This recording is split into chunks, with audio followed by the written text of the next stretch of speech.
ಸ್ವಾತಂತ್ರ್ಯ ಬಂದು ಇಷ್ಟು ವರ್ಷಗಳಾದರೂ ಕೂಡ ನಾವಿನ್ನೂ ಮೂಲಭೂತ ಸೌಕರ್ಯಗಳು ಕೆಲ ಹಳ್ಳಿಗಳಿಗೆ ಲಭ್ಯ ಆಗ್ತಾ ಇಲ್ಲ. ಇದರಿಂದ ಅಲ್ಲಿನ ಜನ ನಿತ್ಯ ನರಕವನ್ನು ಅನುಭವಿಸ್ತಾ ಇದ್ದಾರೆ ಅಂತ ಹೇಳುವಂತಹ ಸುದ್ದಿ ಓದೋದಕ್ಕೆ ನಿಜಕ್ಕೂ ಬೇಸರ ಆಗುತ್ತೆ.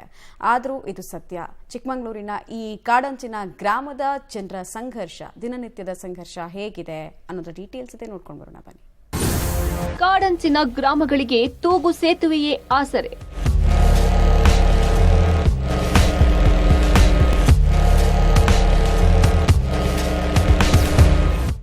ನದಿಯ ತೂಗು ಸೇತುವೆ ಮೇಲೆಯೇ ಜೀವನ.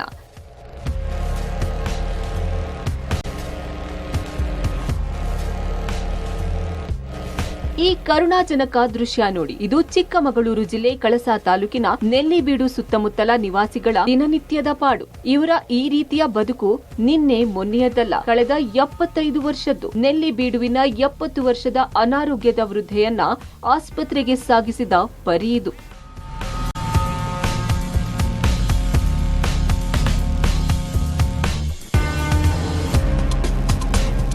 ಈ ಭಾಗದಲ್ಲಿ ನೆಲ್ಲಿಬೀಡು, ಅಜ್ಜಿಗದ್ದೆ, ಆರುಳ್ಳಿ, ಕಟ್ಟೆಮನೆ, ಕೋಣೆಮನೆ, ಚಿಕ್ಕನಾಡಮನೆ ಸೇರಿ 10ಕ್ಕೂ ಹೆಚ್ಚು ಹಳ್ಳಿಗಳಿವೆ. ಅವರ ಎಲ್ಲರ ಬದುಕು ಹೀಗೆ. ಗೃಹೋಪಯೋಗಿ, ಕೃಷಿ, ಯಾವುದೇ ವಸ್ತುಗಳು ಬೇಕಾದ್ರೂ ಹೀಗೆ ಹೊತ್ತು 3 ರಿಂದ 6 ಕಿಲೋಮೀಟರ್ ಸಾಗಬೇಕು. ಮಳೆಗಾಲದಲ್ಲಿ ಭದ್ರೆಯ ಒಡಲು ಭಯಂಕರ.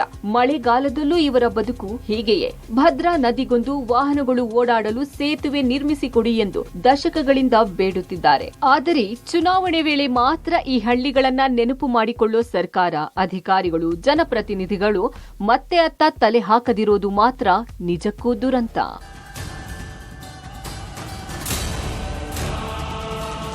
ಸ್ಕೂಲಿಗೆ ಕಳಿಸ್ಲಿಕ್ಕೆ ತುಂಬಾ ಕಷ್ಟ ಆಗ್ತಿತ್ತು. ಇವಾಗ್ಲೂ ಕಷ್ಟನೇ. ನೀರು ತುಂಬಾ ಹೊಳೆ ಬರ್ತಾ ಉಂಟು. ಸೇತುವೆನೂ ಈಗ ಇದಾಗಿ ಹೋಗಿದೆ. ಬಸ್ ಸಿಗೋದಿಲ್ಲ ಲೇಟ್ ಆದ್ರೆ. ಇಲ್ಲಿ ನಡ್ಕೊಂಡ್ ಬರ್ಲಿಕ್ಕೆ ತುಂಬಾ ದೂರ.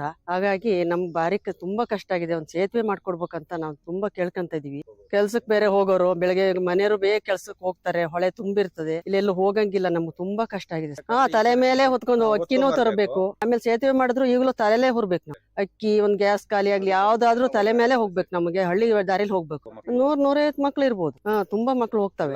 ಎಲ್ಲರೂ ಇದ್ರಲ್ಲೇ ಹೋಗ ಕಡೆ ಇದ್ದ ಭಾಗದವರೆಲ್ಲ. ನಮ್ ಭಾವ ಹುಷಾರಿಲ್ದಾನೆ ತುಂಬಾ ಕಷ್ಟ ಆಯ್ತು. ಅವ್ರನ್ನು ಹೊತ್ಕೊಂಡು ಹೋಗಿದ್ದು ಇಲ್ಲಿಂದ ಆ ಕಡೆ ಹೊತ್ಕೊಂಡು ಹೋಗಿ ಹಾಸ್ಪಿಟ್ಲ್ ಎಲ್ಲ ಕರ್ಕೊಂಡು ಸೇರ್ಸ್ಬೇಕಾಯ್ತು. ಅವರಿಗೂ ಸೀರಿಯಸ್ ಆಗಿತ್ತು.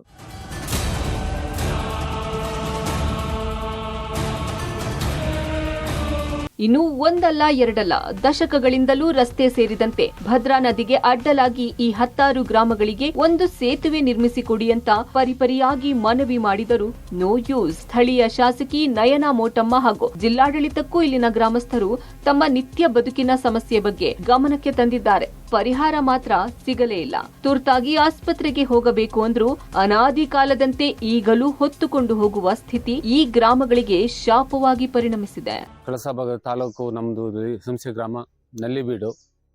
ನಮ್ಮಲ್ಲಿ ಯಾವ ವ್ಯವಸ್ಥೆಗಳು ಇಲ್ಲ. ಅವ್ರು ಹೇಳ್ದಂಗೆ ನಾವು ಮೊನ್ನೆ ನಮ್ಮ ಒಂದು ಮೇಡಮ್ನ ಹೊತ್ಕೊಂಡ್ ಬರ್ಬೇಕಾದ್ರೆ 3 ಕಿಲೋಮೀಟರ್ ನಾವು ಹೊತ್ಕೊಂಡು ಬಂದು. ಮಳೆ ಆಯ್ತು, ಗಾಳಿ ಆದ್ರೂ ಪರವಾಗಿಲ್ಲ, ಅವ್ರನ್ನ ವಾಪಸ್ ತನಗ್ ಬಿಡ್ಬೇಕಂತೇಳಿ ಊರ್ನವರೆಲ್ಲ ಸೇರಿ ಸಪೋರ್ಟ್ ಮಾಡಿ ಹೊತ್ಕೊಂಡ್ ಬಂದು. ನಮ್ಗೆ ಅದೊಂದು ಏನಂತ MP ಬಂದಿದ್ರು ಮೊನ್ನೆ. ಅವರು ಹೇಳಿದ್ರು, ಭರವಸೆ ಕೊಟ್ರು, ನಾನು ಎಲ್ಲ ಮಾಡಿಸ್ಕೊಡ್ತೀನಿ ಅಂತ ಹೇಳಿ ಒಂದು ಭರವಸೆ ಕೊಟ್ಟಿದ್ದಾರೆ. ನಾವೆಲ್ಲರೂ ಪಕ್ಷದಲ್ಲಿ ನಾವು ಹೊಳೆ ಈ ಕಡೆ ಇದೀವಿ. 200 ಮನೆಗಳಿದಾವೆ. ನಮ್ಗೆ ಇದು ಸೇತುವೆ ಆಗ್ಲಿಲ್ಲ. ಈಗ ನಾವು 6 ತಿಂಗಳು ಪ್ರತಿಯೊಂದು ಮನೆಗಾದ್ರೂ ಅವರು ರೇಷನ್ ಹೊರಲೇಬೇಕು. ಯಾವ ಗಾಡಿ ಆದ್ರೂ ಈ ಕಡೆಗೆ ಬರಲ್ಲ, ಪ್ರವೇಶ ಇಲ್ಲ. ಭಾಗದ ತನಕನೂ ಗಾಡಿ ಇದೆ ಅಂದ್ರೆ ಹೋಗುತ್ತೆ ಬೇಸಿಗೆಯಲ್ಲಿ. ಈಗ ಮಳೆಗಾಲದಲ್ಲಿ ಇಲ್ಲ. ಬಂದಿದ್ರು, ಇಲ್ಲಿ ಬಂದು ಸೇತುವೆಯಲ್ಲಿ ಬಂದು ಆಯ್ತು ನಾವು ಮಾಡ್ಕೊಡಿಸ್ತೀವಿ ಅಂತ ಅಂದ್ರು. ಯಾರು ಇಲ್ಲಿ ತನಕ ಯಾರು ಬರ್ಲಿಲ್ಲ. ಜೀವ ಉಳಿಸಿಕೊಳ್ಳೋಕೆ ಮೂಲ ಸೌಕರ್ಯ ಕೊಡಿ ಅನ್ನೋದೇ ಇಲ್ಲಿನ ಜನರ ಬೇಡಿಕೆ. ಇನ್ನಾದರೂ ಕಣ್ತೆರೆದು ಅಧಿಕಾರಿಗಳು ಸೇತುವೆ ನಿರ್ಮಾಣಕ್ಕೆ ಅಡಿಗಲ್ಲು ಹಾಕಬೇಕಿದೆ. ಈ ಗ್ಯಾರಂಟಿ ಸರ್ಕಾರ ಬಡ ಜನರಿಗೆ ಸೌಕರ್ಯಗಳ ಗ್ಯಾರಂಟಿ ಕೊಡುತ್ತಾ ಕಾದು ನೋಡಬೇಕು. Narayanagowda, public TV, Chikkamagaluru.